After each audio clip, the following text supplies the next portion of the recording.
રાજકોટમાં મહિલાઓને આત્મનિર્ભર બનાવવા માટેના હેતુથી કાર્યરત ઓજસ્વીની ફાઉન્ડેશન દ્વારા છઠ્ઠું વિશેષ એક્ઝિબિશન આયોજન કર્યું છે, જ્યાં ઘરેથી કામ કરતી અનેક મહિલાઓને પોતાના ઉત્પાદનને રજૂ કરવાની તક મળી.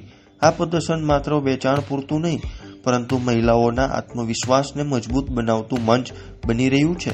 ઘરમાં રહીને કામ કરતી અને પોતાની પ્રતિભા દુનિયા સુધી પહોંચાડવા ઈચ્છતી મહિલાઓ માટે ઓજસ્વીની ફાઉન્ડેશન આશાનું કેન્દ્ર બની ચૂક્યું છે. તો ત્યારે જુઓ અમારો ખાસ અહેવાલ. મારું નામ હેમલ મોલેશ દવે છે અને હું ઓજસ્વીની ફાઉન્ડેશનની ફાઉન્ડર છું અને ચેરપર્સન છું.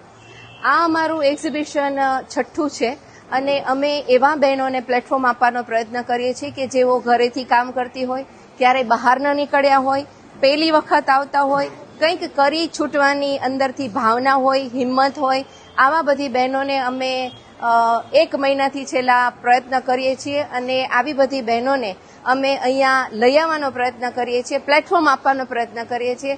સાથે સાથે આ પ્લેટફોર્મ આપીને રહી નથી જતા, પણ એ લોકોને આર્ટિસન કાર્ડ કઢાવી દઈએ છીએ. જે બહેનોને લોનની જરૂર હોય એ લોનની જરૂર પણ અમે પૂરી પાડીએ છીએ.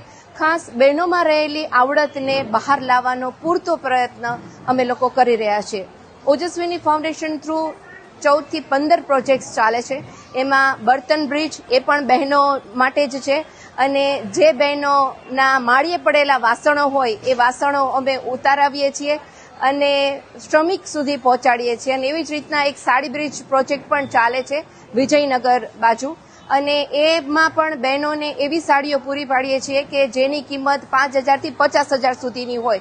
તો એ બહેનોનો ખાલી ફક્ત ડ્રાયક્લીન ચાર્જ લઈ અને અમે એમને પ્રસંગોપાત પહેરવાની સાડીઓ પૂરી પાડીએ છીએ અને બાળકોને લગતા કામ કરીએ છીએ, બહેનોને લગતા કામ કરીએ છીએ અને ખાસ કરીને વિચારોથી મજબૂત બને એ માટેના અમારા પ્રયત્નો છે.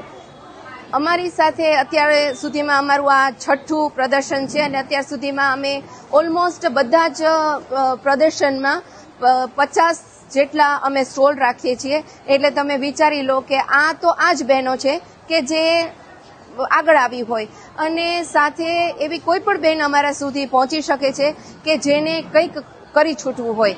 આ પ્રોજેક્ટમાં અમારી સાથે ભૂમિકા મકવાણા અને ધ્રુવી જાજલ આ બંને પ્રોજેક્ટના ઇન્ચાર્જ છે. સુરભીબેન આચાર્ય, કૃતિ મોહિત રાઠોડ એ અમારા ટ્રસ્ટી છે અને એમની પૂરતી બધાની મહેનત આમાં સંકળાયેલી છે અને ખાસ બહેનો સહકાર આપે અને આ કામ આગળ વધી રહ્યું છે. ફક્ત બહેનો જ અહીંયા સંચાલન કરે છે.